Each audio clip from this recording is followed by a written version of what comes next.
తెలంగాణలోని మెజారిటీ సీట్ల గెలుపు కోసం వ్యూహరచన చేస్తున్న కాంగ్రెస్ హైదరాబాద్ రంగారెడ్డి పరిధిలోని చేవెళ్ల మల్కాజ్గిరి సికింద్రాబాద్ సీట్లలో గెలుపు కోసం ప్రత్యేకమైన వ్యూహంతో ముందుకు సాగుతున్నట్టు కనిపిస్తోంది.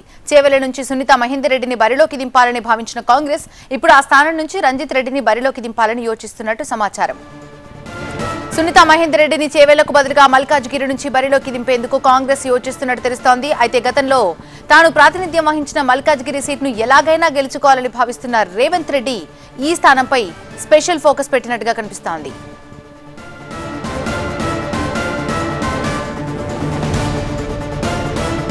ఇక సికింద్రాబాద్ స్థానం నుంచి దానం నాగేందర్ ని పోటీ చేయించే ఆలోచనలో కాంగ్రెస్ ఉన్నట్టు సమాచారం. ఇందుకోసం దానం ని కాంగ్రెస్ నేతలు ఒప్పించినట్టుగా వార్తలు కూడా వస్తున్నాయి. అయితే దానం నాగేందర్ సికింద్రాబాద్ బరిలో ఉంటారా లేక మరో ముఖ్య నేత కుమారుడు ఇందుకోసం రేస్లోకి వస్తారా అనే చర్చ కూడా జరుగుతోంది. ఇంకా ఎంతమంది కాంగ్రెస్ పార్టీలోకి చేరుతారో అర్థం కాని పరిస్థితి. గ్రేటర్ లో అయితే బీఆర్ఎస్ కి ఒకే రోజు వరుస షాక్స్ తగులుతున్నాయని చెప్పాలి.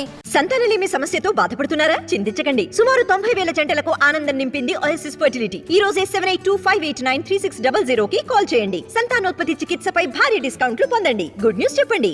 కాంగ్రెస్ లో చేరారు ఎంపీ రంజిత్ రెడ్డి, ఎమ్మెల్యే దానం నాగేందర్. మరి వారు ఎక్కడి నుంచి పోటీ చేస్తారనేది కూడా ఇంకా క్లారిటీ రావాల్సిన అంశం. సీఎం రేవంత్ రెడ్డి, ఇన్ఛార్జి దీపాదాసి మున్షి సమక్షంలో వారిద్దరూ కాంగ్రెస్ కండువా కప్పుకున్నారు. దానంకి సికింద్రాబాద్ ఎంపీ టికెట్ అందొచ్చంటూ కూడా వార్తలు గుప్పుమంటున్నాయి. దీనికి సంబంధించి మరింత సమాచారం మా ప్రతినిధి శ్రవణ్ అందిస్తారు. శ్రవణ్, ఇంకా బీఆర్ఎస్ ను వీడి కాంగ్రెస్ కండువా కప్పుకునే వాళ్ళ లిస్టులో ఎవరి పేర్లైనా బయటకు వస్తున్నాయా? ఎవరి పేర్లు బయటకు వస్తున్నాయనే విషయాన్ని పక్కన పెడితే ఖచ్చితంగా బీఆర్ఎస్ పార్టీని ఖాళీ చేసే లక్ష్యంగానే రేవంత్ రెడ్డి ఉన్నట్టుగా చాలా క్లియర్గా తెలుస్తుంది. ఈరోజు ఒక ప్రెస్ మీట్లో మాట్లాడుతూ సీఎం రేవంత్ రెడ్డి మాట్లాడుతూ ఖచ్చితంగా నిన్నటి వరకు 100 రోజుల కోసమని కాంగ్రెస్ పార్టీ 100 రోజులుగా ముఖ్యమంత్రిగా నేను ఒక పరిపాలన మీద దృష్టి సారించాను, కానీ ఇప్పుడు ప్రస్తుతం నేను మాత్రం ఒక కాంగ్రెస్ పార్టీ అధ్యక్షుడిగా నేను దృష్టి సారించబోతున్నాను. పార్టీని ఖచ్చితంగా వలసలు ఖచ్చితంగా ఉంటాయని చెప్పారు. ఇంకొక గంటలోనే చర్యలకు సంబంధించిన అంశము మీడియా సమాచారం వస్తుందన్న ఈ నేపథ్యంలోనే వెంటనే ఇటు దానం నాగేందర్ అయిండొచ్చు, లేదంటే రంజిత్ రెడ్డి అయిండొచ్చు, వీళ్ళిద్దరూ కూడా కాంగ్రెస్ పార్టీలో జాయిన్ అయినట్టుగా వార్తలు వచ్చాయి. అయితే ఇప్పుడు ఆసక్తికరంగా మారింది. దానం నాగేందర్కు సికింద్రాబాద్ ఎంపీ టికెట్ను కేటాయిస్తారనేది ఆ హామీతోనే కాంగ్రెస్ పార్టీలోకి వచ్చినట్టుగా తెలుస్తోంది. ఒకవేళ దానం నాగేందర్కి ఎంపీ టికెట్ కేటాయిస్తే ఒకవేళ అటు ఇటు అంశం ఏదైనా జరిగినప్పుడు ఖచ్చితంగా దానం నాగేందర్ని మంత్రివర్గంలోకి తీసుకుంటామనే హామీ. అయితే మంత్రివర్గంలోకి తీసుకునే హామీ, లేదంటే దానం నాగేందర్కి ఎంపీ టికెట్ కేటాయించి ఎంపీగా గెలిపించే ప్రయత్నం.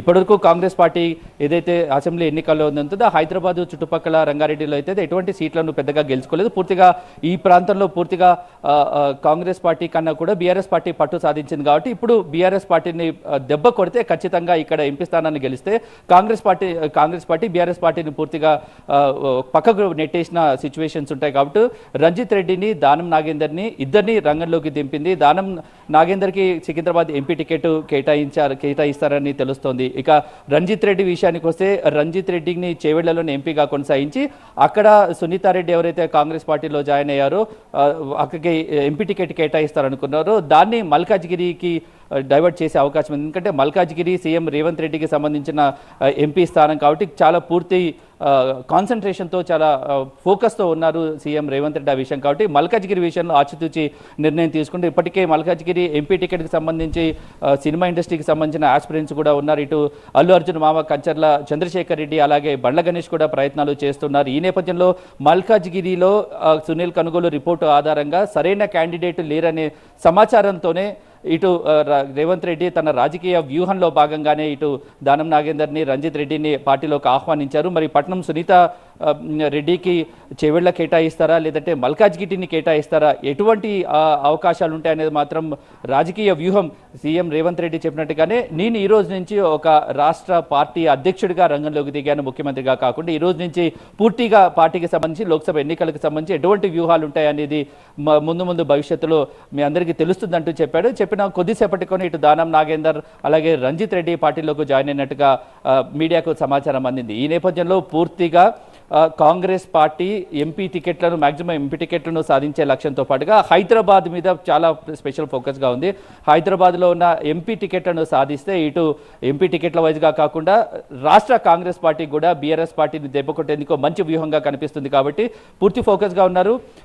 తాను ఒకవేళ గేట్లు తెరవటం ప్రారంభిస్తే, ఈరోజే గేట్లు తెరిచాను, పూర్తి గేట్లు తెరిస్తే మాత్రము ఆ బీఆర్ఎస్ పార్టీలో వాళ్ళ కుటుంబ సభ్యులు తప్పించి, ఇద్దరు ముగ్గురు తప్పించి ఎవరు కూడా పార్టీలో ఉండరు, పార్టీ మాత్రం పూర్తిగా ఖాళీ అవుతుందనే విషయాన్ని చాలా ప్రస్ఫుటంగా చెప్పారు. కాబట్టి గట్టి షాక్ అనే చెప్పాలి బీఆర్ఎస్ పార్టీకి ఈరోజు జరిగిన చేరికలు. ముందు ముందు ఎలాంటి చేరికలు ఉంటారు, పార్టీ పరంగా ఎలా రాజకీయంగా బీఆర్ఎస్ పార్టీని ఎలా దెబ్బ కొడతారనేది మాత్రం వ్యూహాల్లో ముందుగా తెలిసే అవకాశం కనిపిస్తుంది. Right, thank you Shravan. Parliament ఎన్నికల వేళ తెలంగాణలో పార్టీ ఫిరాయింపులు మొదలయ్యాయి. ఒకే రోజు బీఆర్ఎస్ కి షాకులు తగిలాయని చెప్పాలి. గ్రేటర్లో బీఆర్ఎస్ కి పెద్ద షాక్సే తగిలాయి. ఒకే రోజు ఇద్దరు నేతలు కండువా మార్చారు. అయితే తెలంగాణలో 14 పార్లమెంట్ సీట్లు గెలవడమే టార్గెట్ గా పెట్టుకున్నటువంటి కాంగ్రెస్ అదే దిశగా ముందడుగులు వేస్తోంది.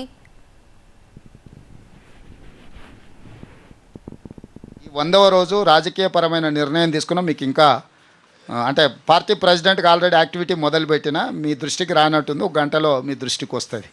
మొదటిది ఎన్నికల వ్యూహం ఉంటుంది, ఎత్తుగడ ఉంటుంది. అవన్నీ బహిరంగంగా చెప్తే అది వ్యూహం కాదు, ఎత్తుగడ కాదు. సో ఈ 4 సీట్లు ఎట్లా గెలవాలనో, తెలంగాణలో 14 సీట్లు ఎట్లా గెలవాలనో మాకు ఒక ప్రణాళిక ఉన్నది. ప్రణాళికబద్ధంగా ఎన్నికలను ఎదుర్కొంటాం.